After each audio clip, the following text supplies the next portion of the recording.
Hi everybody, welcome to today's Melissa's Produce Cookbook Author event. My name is Beth Lee and I write a food blog called Oh My God Yummy, and I'm also proud to say that I am now a cookbook author of a brand new book that came out on August 10th. It's called the Essential Jewish Baking Cookbook, and I'm very excited to tell you more about it today. I'll tell you a little bit about my background and how I got into the food world. In 2010, I came to the realization after being a Silicon Valley marketing executive that I really preferred pita chips to computer chips. And I started my food blog, and I've been working on that and various other projects in the food world since then, and I love it. And then in the beginning of 2021, right in the middle of COVID, I had this opportunity come my way to write this cookbook, and I feel like it's a perfect fit for me, and I can't wait to tell you more about it. To give you a little perspective about what would be covered in the Essential Jewish Baking Cookbook, there was an article in Food and Wine in July, and it was all about the renaissance of traditional Jewish bakeries and delis. And if you're not lucky enough to have one of those traditional Jewish bakeries or delis nearby, you can buy my cookbook, and pretty much all of those kind of recipes are going to be in there. Rye bread, babkas, bagels. I mean, who doesn't love those things? How about some rugelach? So if you are Jewish, one of the things that you're going to find in this cookbook are the things that maybe your Bubby, your grandma, made when you were growing up, or the kinds of recipes that you'd like to pass on to your kids. If you were not raised in the Jewish faith, you're still going to find so many great recipes in this cookbook. As I said, I mean, who doesn't love rye bread? There's a no-knead rye bread in the book. There's challah. Who doesn't love a good challah French toast or a challah bread pudding? So I'm really excited to get into baking you couple of specific recipes from the book and really showing you the essence of what it's all about. Okay, a couple more really interesting things I want to share with you about the book is that all the recipes were tested by an army of home cooks, and the recipes are intended for home cooks. Another interesting aspect is that while I'm of Ashkenazic background, other Jews are of Sephardic background or Mizrahi background, and one of the things the testers told me is that it was so great for them to find their background of style of recipe in the book. So no matter your background, you're going to find something you're going to remember from your childhood in this book. Okay, so the two recipes we're going to cover today, we're covering specifically because today is August 31st, and in a few days, the Jewish high holidays will start very early this year. In fact, Rosh Hashanah, the Jewish New Year, begins on Labor Day. The eve of Labor Day. So, and then 10 days later comes Yom Kippur. So we're going to cover the round challah rolls, which are very traditional and not traditional at the same time. I'll tell you more about that. And they'd be very perfect for Rosh Hashanah or even for Yom Kippur. On Yom Kippur, people tend to break the fast of Yom Kippur by eating a dairy meal. So we're also going to make a cheesecake, which you can make ahead and is a perfect dairy finish when you break the fast of Yom Kippur. Okay, so let's start by making the challah rolls. They are based on a couple of things. I came up with the idea for the challah rolls actually during COVID, and right before the high holidays last year, I taught a class for my temple, and they wanted to learn about things for feeding less people and feeding people individual servings for COVID. So I came up with the idea of the challah rolls, and they're in the round because it's very traditional to have a round challah on Rosh Hashanah instead of a long braided one. So it's also based on a recipe that I originally learned from Joan Nathan. It's Pam Tree, which is a French type of challah, and it tends to need less rise time. So these come together really quickly, which is great. So what we're going to do is start by making the dough. So what I like to do is to put this is 3.5 cups of all-purpose flour.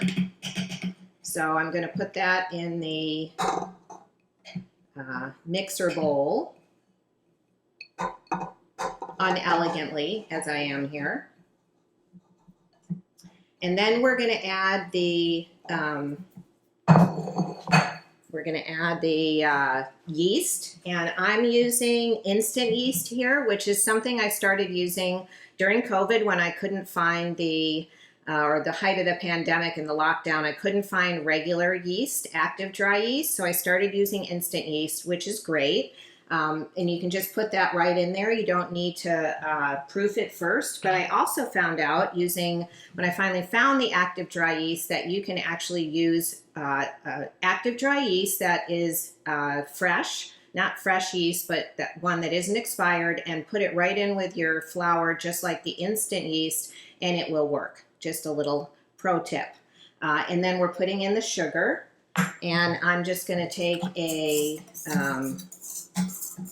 little whisk and whisk it all together. And then what I like to do is add the salt later, because if you happen to throw your salt in right on the yeast, that can kind of kill the yeast, or so I'm told. So I'm putting in the salt now, and then I'm putting in the vegetable oil and 1 egg, and I have to make my hot water. So we're going to put a cup of hot water in. Now I am lucky enough to have a hot water tap right next to me here that does hot and cold. So I'm just going to mix the hot and cold to make my 105 to 115 degree water, which is perfect for the yeast. I think I'm just a little under. And I always check the temperature.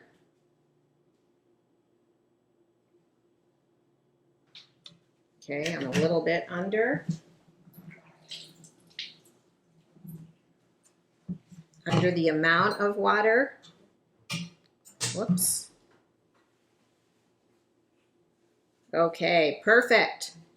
So now I'm going to put the water in. Okay, and then I'm going to start the mixer. Got my dough hook on here, and I'm going to turn it on about between 2 and 3. Kind of start a little slower. And this is going to go for about 3 minutes. Turn it up a little bit more. And in 3 minutes, we're going to see our dough. Okay, the dough's been going for about 3 minutes, and I'm going to check it. Oh, it's a little bit sticky, so I'm going to put in a tablespoon at a time of additional flour until when I touch it, it's not sticky anymore.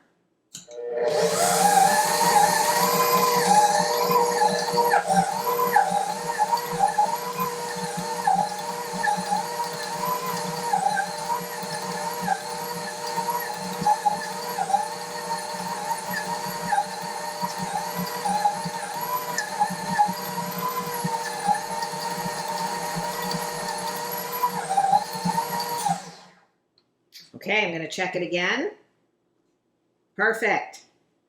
Okay, so now we're going to take our dough out of here. I'm going to use I've got a clean counter here. I'm going to use like my favorite tool in the kitchen. I'm going to get the dough off the dough hook with my soft, flexible dough scraper. And I'm going to take it out of the bowl and put it on parchment paper. This is so easy. Okay, we're going to flatten it. Kind of a little bit of a round circle because it makes it easier to cut it. I'm going to make a hole in the center, and you're probably going to ask why. This is how they do it when they make that pain patrie in France. They put the dough out and they make a hole in the center and then they let it rest. And we are going to take a towel and cover it, let it rest for 30 minutes. And then you're ready to start rolling your rolls. So we're going to let that rest.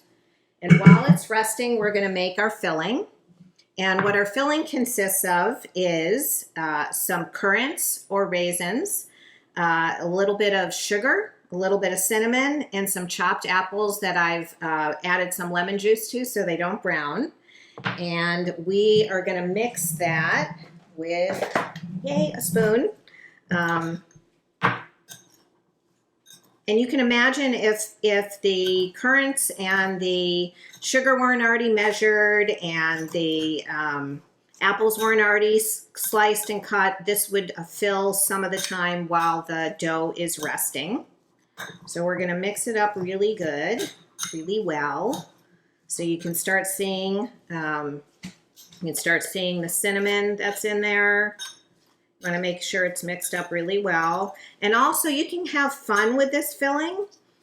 For example, you could switch the, and by the way, I use Melissa's products for the dried fruit, currants, raisins. You could switch it up to dried cherries. I can show you right here. These are some great Melissa's products. I also use some Melissa's Fuji apples. But you could switch up the apples. You can switch up the dried fruit.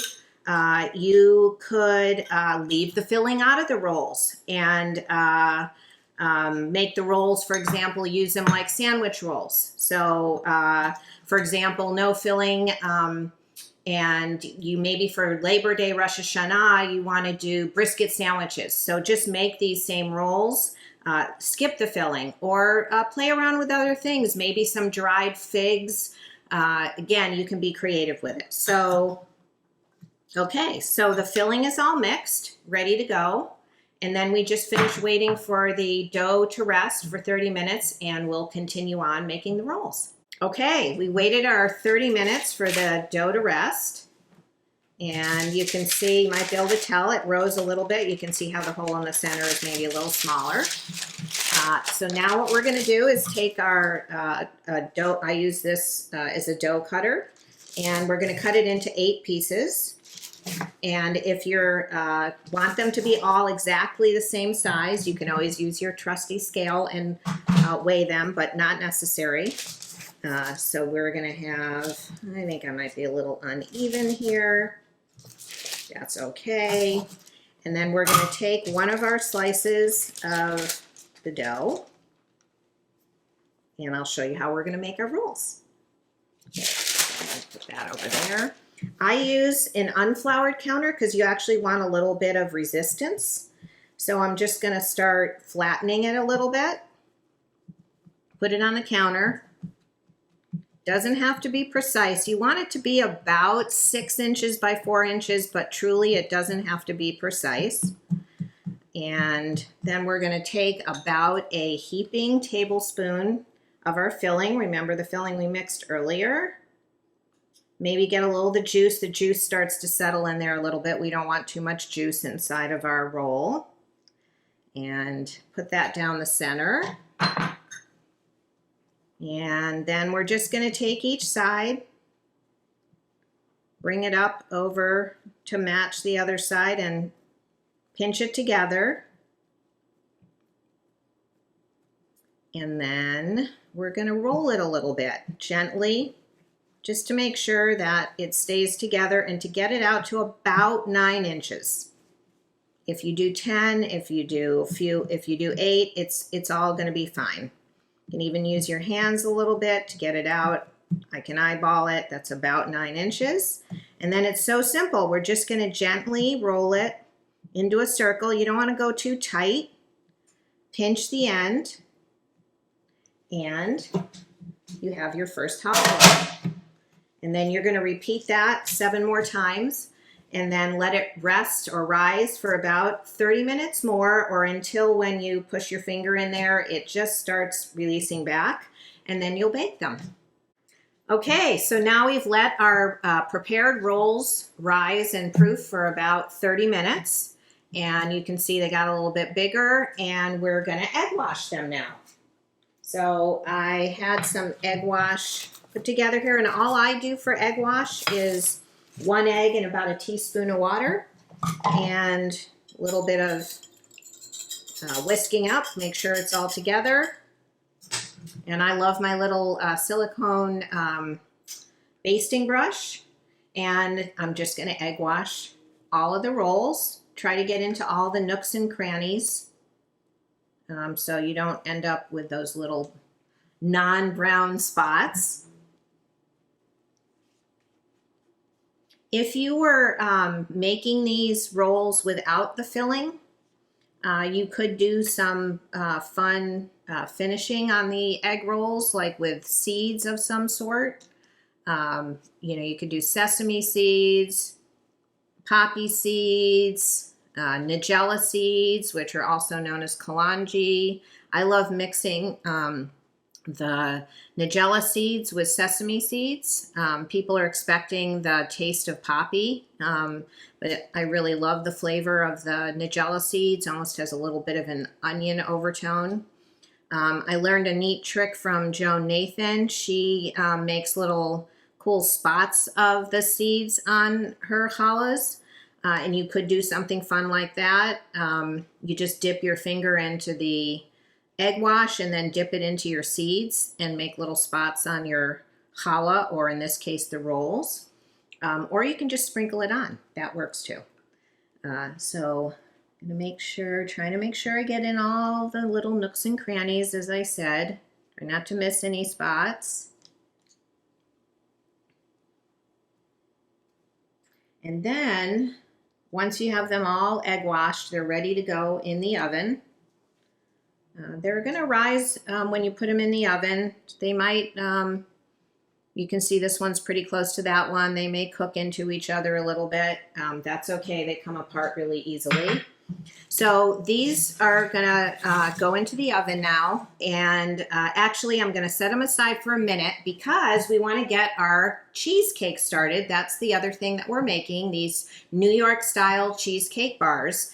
And what we have to do to get those started is to make a crust that's going to go in this pan, and the crust has to cook for just 8 minutes. So I'm going to go ahead and get the crust started before I put the rolls in the oven. But the rolls cook for 5 minutes at 375 degrees. Then you turn the oven down to 350, and they cook for 22 minutes, and they should be beautiful brown and ready to go. So I'm going to move us on to the New York style cheesecake bars. And we are going to make our crust. So the crust is really simple. It's ground up graham crackers. I used like 10 graham crackers. I ground them up. I have a mini Cuisinart, but you could just as easily put them in a plastic bag and roll over it with a rolling pin. So it comes out to about 1.75 cups or so of graham cracker crumbs. And then we're going to add 6 tablespoons of melted butter. And a little, I think it's about 1/4 teaspoon of salt, and then a couple tablespoons of brown sugar. We're going to mix all that up.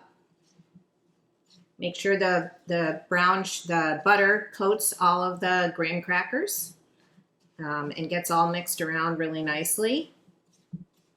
You could probably put all of this, like if you are using a Cuisinart, you could probably put all of this in the Cuisinart together and let the Cuisinart do the work, but I like to just whir up my, grind up my graham cracker crumbs and then add the rest of it manually.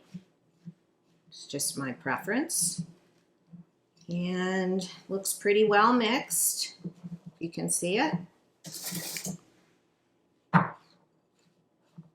can see how it all looks like. All the crumbs look like they're a little bit wet from the butter, and the brown sugar and salt is mixed in. So now all we're going to do is take that.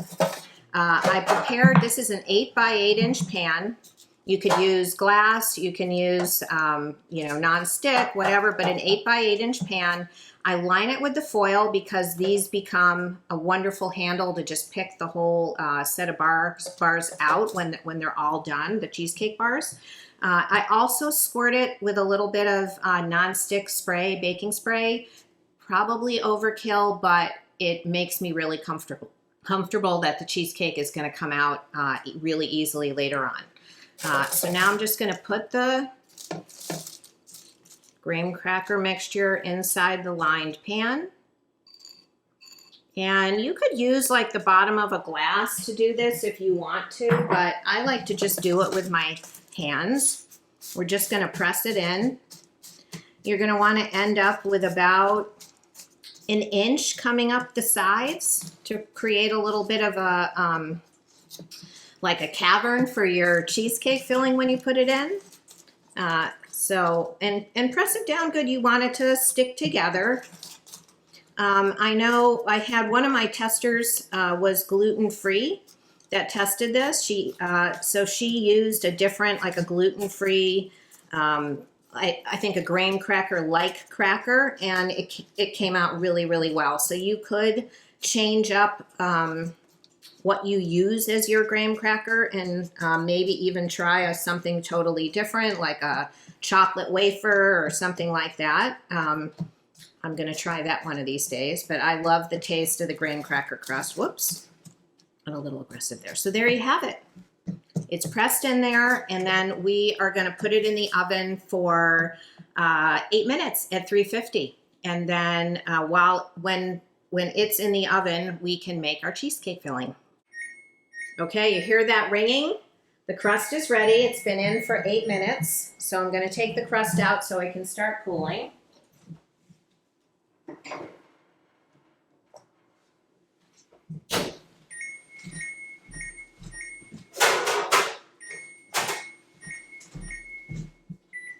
Okay, and while the crust is cooling, I'm going to turn this up for the challah rolls. Okay, we're going to make the filling now. So the key thing about making the cheesecake filling is to make sure all the cream cheese and the eggs and the yogurt, I use yogurt, but you can use sour cream too, are all at room temperature. You're going to put the room temperature cream cheese, 2 bricks of it. I think it's 16 ounces total. It's going to go in your stand mixer with your flat beater attachment. And then the granulated sugar goes in. But later on we can add some lemon zest. But what I like to do, and I learned this trick from Dory Greenspan, is to take the lemon zest and squeeze it in with the granulated sugar to make sure that it all gets mixed around. Sometimes when you put the lemon zest in just as like a big clump, sometimes it doesn't get mixed around so well in your batter, or in this case, your cheesecake filling. So that's just a tip I learned from Dory Greenspan. When you're working with zest and sugar, if you want, you can mix your zest in with your sugar ahead of time. Okay, we're gonna put the sugar in with the cream cheese, and we are gonna mix it on medium speed for, whoops. We're going to mix it on medium speed for about 1 minute. Okay, why isn't it working? Do you have anything unplugged? Okay, make sure that seems to be okay. There we go. Okay, 1 minute. Make sure it mixes really, really well. Okay, that was about a minute. Now we're going to add in the yogurt, and as the recipe calls out, it could also be sour cream. But I love using the Greek yogurt. I think it tastes great in the cheesecake. Okay, and then a little bit of flour. And our 2 eggs. And our 2 tablespoons of lemon juice. The lemon zest is already in there. And the vanilla. And we're going to let it go again at medium speed for about a minute. Oops. Did I do it again?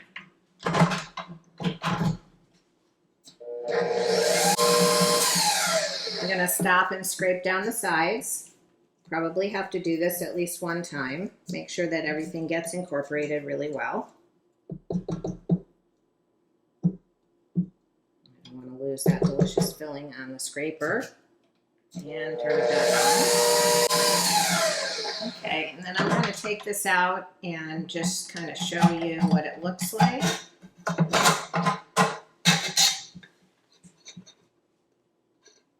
And you can see it's a little bit fluffy, it's kind of shiny, and you don't see any like little pieces of cream cheese or whatever, hopefully. Nope. You want to make sure it's mixed really well. It is. And then we just have to wait for the crust to finish cooling, and we can put the filling inside the crust. Okay, we're back because our crust cooled, and what I did is I actually put it in the refrigerator, and it just rushed along the cooling down a little bit. And remember, we have our mixed cheesecake filling. And now I'm going to put that in our cooled crust.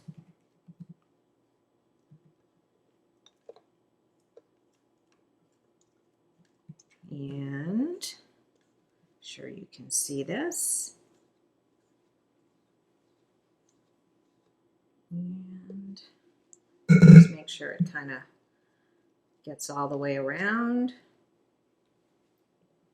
And that goes in a, so we cook the crust at 350 for 8 minutes, but the cheesecake cooks at 325 degrees for 40 to 45 minutes. And remember, if I think I might have mentioned earlier, but because you're doing bars, you don't need to do a water bath. For whatever reason, they come out great without the water bath, so that makes this just that much easier. So you're going to put this in the oven for about we're going to check it at 40 minutes. If the center is a little bit jiggly, but the rest of it is pretty firm, it's ready to go. If it's not, if it's all jiggly at 40 minutes, we'll do it for 45 minutes.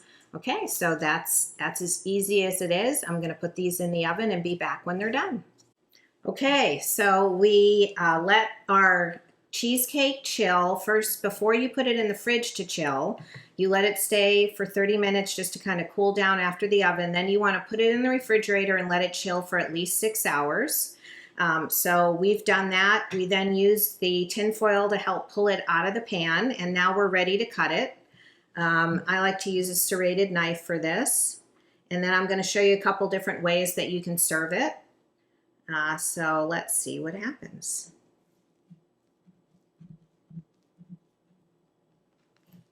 Okay, and then I'm going to clean that off before I make the next cut. It's pretty rich, so I'm going to go for pretty small, thin.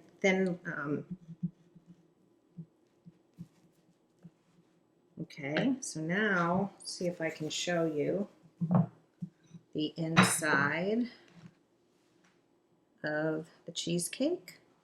See how nice it came out? Got our nice crust on the bottom. And then I am going to, I guess I could use the end pieces. That's kind of a nice thickness. I'm going to take one nice slice off the end, put it on one plate, and then we'll do another one. I forgot to clean my knife, and you see you get the weird little edge there.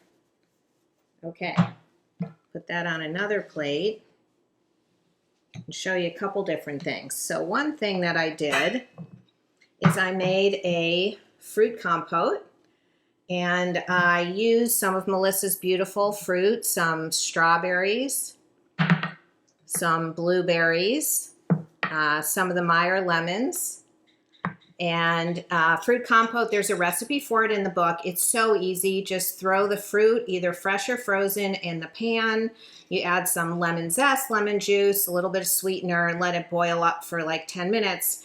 And so you have this nice, this beautiful, kind of halfway between a syrup and a jam. So I think that's one wonderful way to serve the cheesecake. So I'm going to take a spoonful of that, put it on one piece, and voila, that's one way to serve it. And by the way, I think along with this being a perfect dish for Yom Kippur, when you usually have dairy on the table, because this is a chilled dessert that you can also make ahead.